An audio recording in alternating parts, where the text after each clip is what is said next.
Hey, what's up everybody? Viking here today from Tooele's Finest YGO. We are a new Yu-Gi-Oh team that was created about a week ago, and we went to like 4 or 5 different tournaments throughout the past week just to test each other's decks and, get the team started up and going. So this is going to be the team channel for that. We're going to be posting deck profiles, duel videos, live duel videos for that matter, and probably some pack openings for you guys, just to add some icing to the cake there. But yeah, so there's 8 members right now.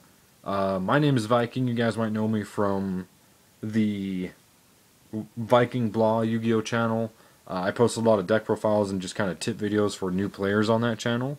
So that way you guys are a little more familiar with me. I'm the one that will be running the team's channel as well, because I'm more familiar with that system.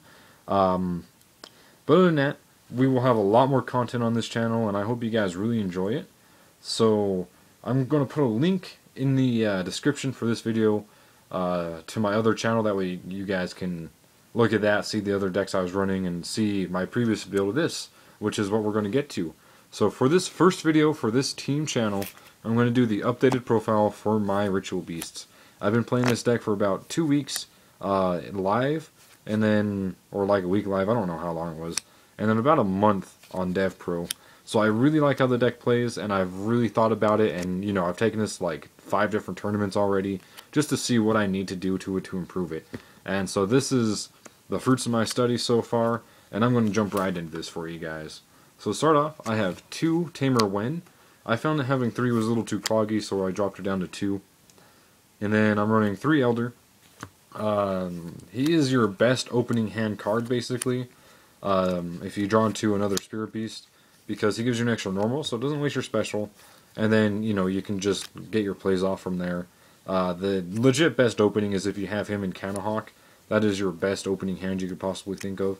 But, yeah, just to increase opening hand consistency, I run 3 of these. And then I run 2 Lara.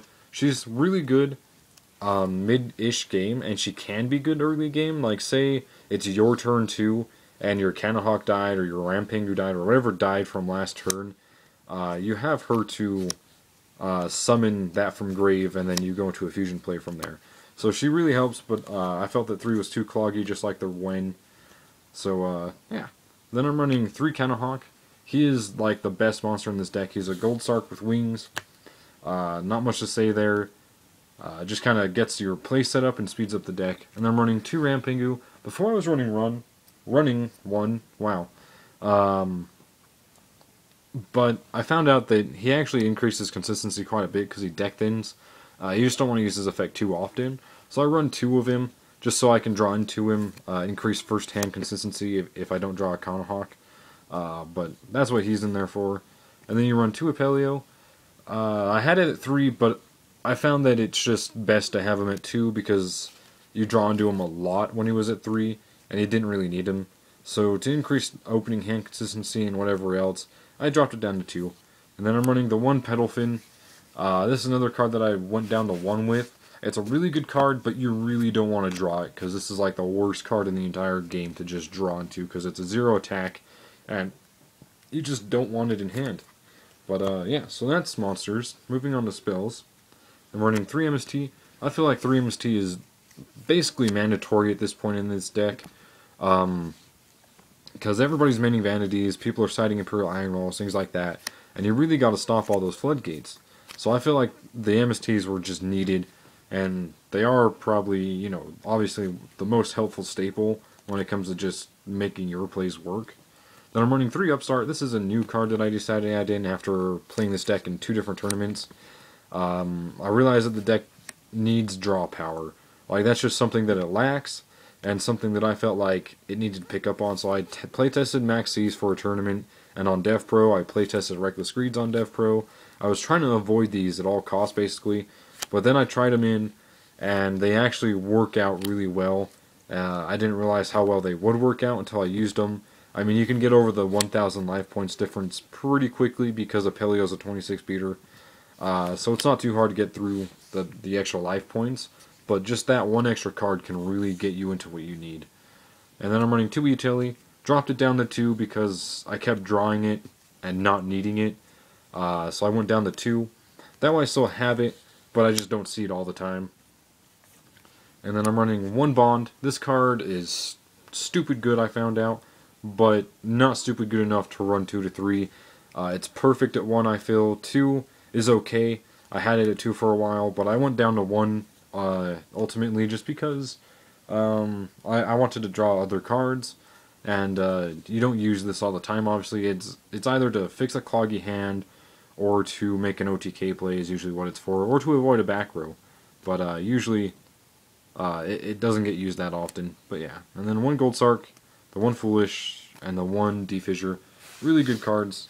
Really speeds up the deck, and then the Defissure obviously hurts like everything except you. So yeah. And then moving on to traps, I'm running 3 Steeds. This card is stupid. Recently I found out that it doesn't actually target because it's worded kind of like Tiramisu. And it doesn't target, and you can just make stupid chain combos with this where you just destroy more stuff. And it's such a good card. And then I'm running 2 Ambush. I felt like 3 was too many and 1 wasn't enough. So I really like it at 2. Because you don't want to see it all the time, but you do want to see it often enough to where it can help reset your plays or make more plays. So I like it at 2. And then I'm running 2 Deep Prison because a lot of your monsters are kind of weak. And if you can protect them for a turn on the field, then you're pretty golden. So I run 2 of these just to, get rid of my opponent's stuff, and then also to protect my monsters. I side these out for Mirror Forces sometimes if I'm against like a big OTK deck or like Senjus because they summon a lot of cards. But other than that, I really like the Deep Prisons. Just gets rid of something entirely. Then I'm running the 2 Breakthrough Skills. This is another thing I felt the deck lacked, was Effect Negation, and I tried Effect Veilers, and I soon found out that was a bad idea because I'm running Macro Defizz. Effect Veiler can no longer resolve, so I switched into the Breakthrough Skills. That way I can still get that Effect Negation to stop the Yosenjus, the Nekroz, those type of things, and it really helps out. And against the Mirror match, this card is stupid good, because now they can't use Candlehawk's effect to set up plays, they can't use Elder's effect to normal summon again, so this really helps against the Mirror match as well. And then I'm running 1 Macro, same reason Defissure, really good, and then 1 Compulse, 1 Bottomless, and 1 Solemn. I want to get a Raigeki in this deck, but I haven't been able to find one. They're kind of hard to come by, like everybody that has them just won't trade them. So hopefully I can find a Raigeki for the deck. But other than that, there's not a whole lot of changes that I think I'll make later on. Because I really like how the deck is running right now. It's a lot more consistent than it was before. It gets you into really good plays, and I really like the combos with the deck. It's just a really enjoyable deck in my opinion. But yeah, so moving on to extra deck, I'm running 3 the Ulti Apelio. He's your main beater, and I feel like 3 is necessary because if you need to, you can send it or remove it with Penguin. That way you can deck them a little and get into your cards faster. But also, if you plan on OTKing, you can bond 2 of your Apelios to summon another one to get more damage in. So that's why I like having the 3. And then I have 3 Candlehawk, same reason. Really good card. I mean, this card is stupid. And for those of you that don't know, this card, its first effect is, say you have a Tamer and a Beast removed from play. You can target 2 of those that are removed from play, send them to the grave, then add any Ritual Beast card from your deck to your hand. But say you had 2 of like 1 card or something, and these weren't summoned this turn, what you can do is you can activate his first effect to target one and then target the second one, and then chain its second effect, target a different one, and then one of the same ones, but obviously the opposites. And then when he tags out and summons these 2, one of them will still hit the grave, and you still get a search effect. As long as one of those cards hits the grave, you still get the search, which is really good because it saves resources, and it speeds through the deck because you get all your traps and stuff, so it can be really good for just stopping your opponent and getting into things that you need. So he's really good, and that combo is stupid broken, and I really like it. Then I'm running 2 Petalfin. You really only ever need to use 1. But there are times where you go into second, or you send it with Rampingu, that way you can deck thin. But yeah, and then for XYZs, I run the Lightning Shidori, really good card, the Abyss Dweller, the 101, and then Swordbreaker, Photon Strike Bouncer, and Gauntlet Launcher. you wouldn't believe how good Gauntlet Launcher actually is. There was a point where my opponent had a 3K beater. I think it was against Infernoids, and he had like that Orochimaru card. But 3K beater, I went into this, destroyed his 3K beater, and then attacked for game because I had this in my extra deck. But that's it for the deck, you guys.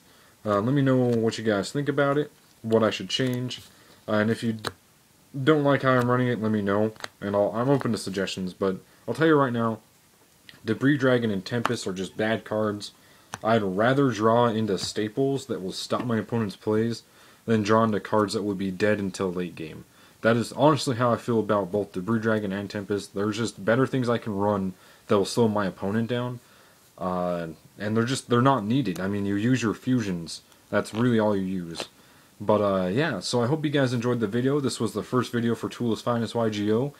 Make sure you guys comment, like, and subscribe. And again, I'll put a link to my other channel in the description, so you guys can watch my other videos. But yeah, let's, have a good Yu-Gi-Oh! Time, I guess you can say it. And I'll get some more videos for you guys, and I'll introduce the rest of the team sometime this week, I hope. So see you later, guys.